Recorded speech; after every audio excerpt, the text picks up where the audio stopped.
Hey, what's up guys? So today we're making some progress on our turbo kit install. The turbo kit itself is all the way installed at this point, but today we're going to do the next part, which is the fuel injector install. So ideally, the first thing you would want to do here is pull the fuel pump relay and crank the car over to relieve fuel pressure. As you can see, that's not really an option right now for me because I don't have a valve cover on the car. It's out for powder coating still, and I mean, I could put the battery in, but I'm not going to crank over the car with no valve cover on it and maybe spray oil everywhere. I don't really know what would happen, but I'm not going to do that. So what I'm going to do is I'm going to cover this with a rag, and I'm just going to kind of loosen this fuel damper here, and I'm going to relieve some of the pressure extremely slowly. I don't really recommend that, but in my case, that's what I'm going to do. So we'll see how this turns out. Okay, so you're going to want to put some kind of rag that you don't care about down. I'm going to use a 23mm to loosen up this fuel pressure damper. And again, this is under pressure, so I don't really recommend you do it like this. But hey, sometimes you got to do what you got to do. So I'm going to stuff this towel down here to catch some of this fuel it spills.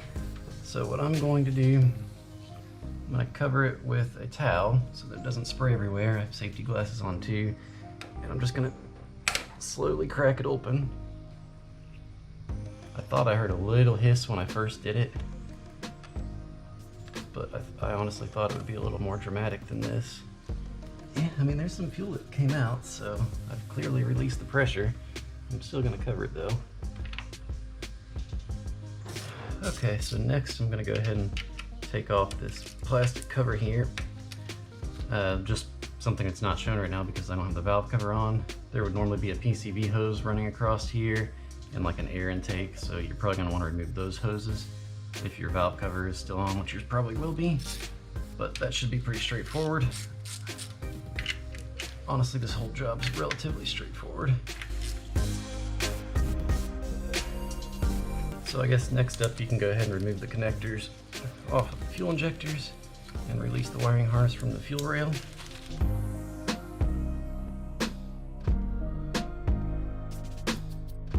Okay, so we have all four of the connectors off. We need to release this wire from the fuel rail. So that's released from the fuel rail. I'm going to disconnect the IAT sensor. Okay, so I'm actually going to remove the stock fuel pressure regulator.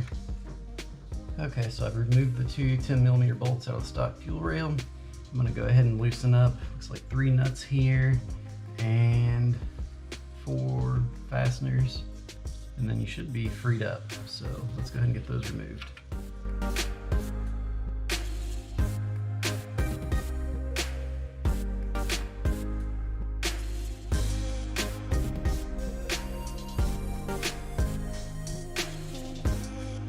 So I think the only thing holding it in at this point right now, I believe, is the fuel injectors themselves. I'm going to very carefully lift up on this.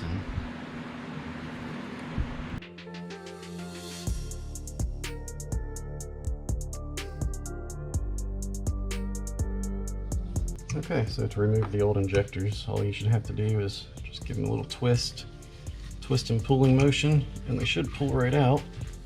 You might lose a little fuel here. Yeah, lost a decent amount of fuel. Okay, in hindsight, you should probably do this on a towel.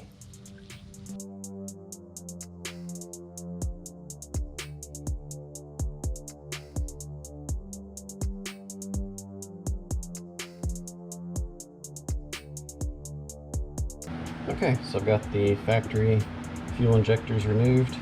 What I'm going to do, since I'm doing a air pump delete, I've already done the air pump delete, I'm going to remove these hard lines from the fuel rail, just to clean up the engine bay a little bit, and I'm no longer using them, so no point in leaving them in there.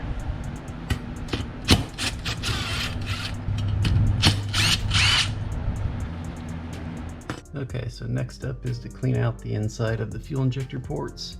You can see I kind of already cleaned one there, and that one right there is absolutely filthy. Same thing with the rest. You want a good sealing surface for the O-ring to seat against. So I'm just gonna wipe all those out with this microfiber towel, and then we'll be ready to reinstall the fuel injectors and fuel rail. Okay, so it's time to go ahead and get the fuel injectors put in the fuel rail. So I'm going to put just a dab of motor oil on the O-ring just to help it get sealed in here. I'm just going to press it down into the fuel rail. And then I'm going to repeat that for the next 3.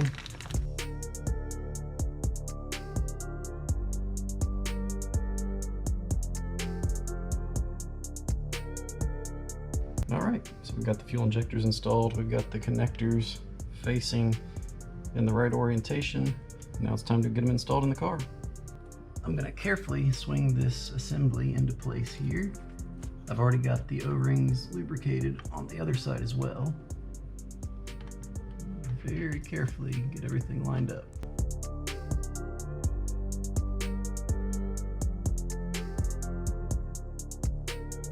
So definitely make sure that your injectors are lined up with the port on the intake manifold before you press too hard, because mine were still a little bit on the edge, but we should be good now.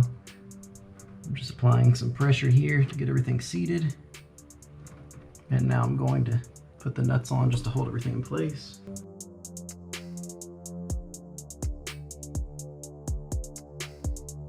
Okay, so we got the fuel rail all installed here. It's time to go ahead and start putting the peripherals back on. We've got the feed line here, the pressure regulator, and we're gonna have to clip these off and install new connectors onto the harness.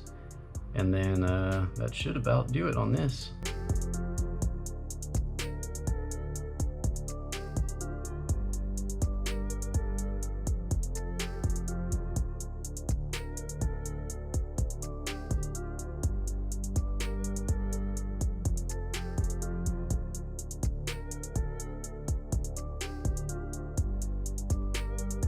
Okay, now here's the fun part. I've got these pigtail connectors that I need to solder onto my harness in place of the other connectors. Some people opt to do the plug and play, but from things I've seen online, a lot of times they have issues with the connection. A lot of people don't, some people do. It's just not really a risk that I want to take, having an injector not fire when it's supposed to because of a bad connection on there. I just don't want to deal with that. I'm comfortable soldering, and if I ever want to revert back to these in the future, I can just resolder them back on. It's not as big of a deal as a lot of people let on. So yeah, I'm gonna go ahead and get these soldered on. Okay, so I've got a couple of these all attached and soldered and put on here, and kind of got a system in place. So I'm gonna show you what I'm doing and how I'm attaching these.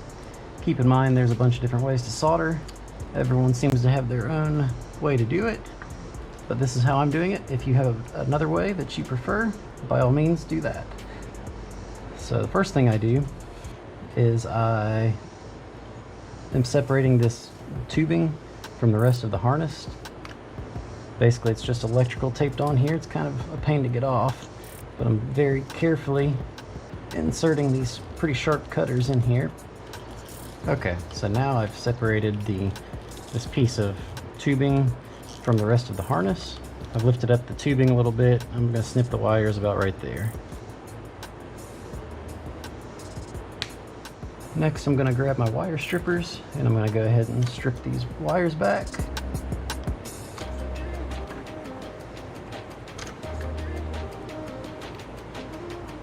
And next, I'm going to go ahead and strip the harness.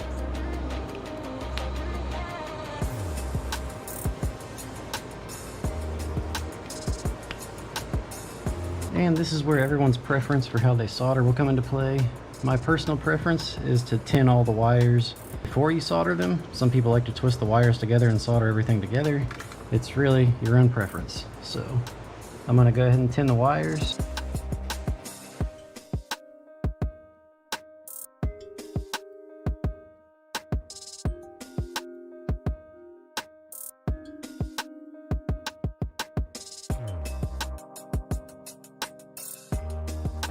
So after I have the wires tinned, I'm going to drop the tubing from the OEM harness back on here.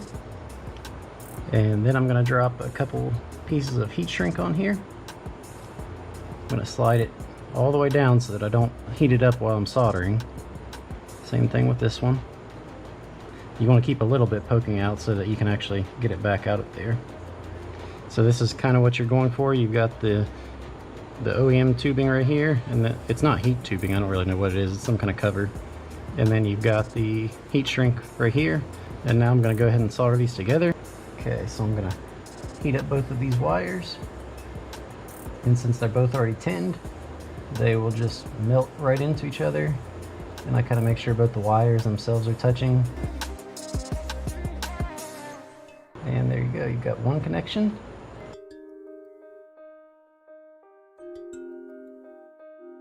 And you got two connections. So I went from the red wire to the yellow and black. It doesn't really matter. It's not, the polarity doesn't matter, but this is your 12-volt wire, and just me being OCD, I wanted it to go to the red wire.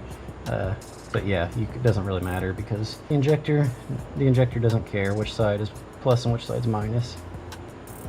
So now you slide your heat shrink down over top of those joints.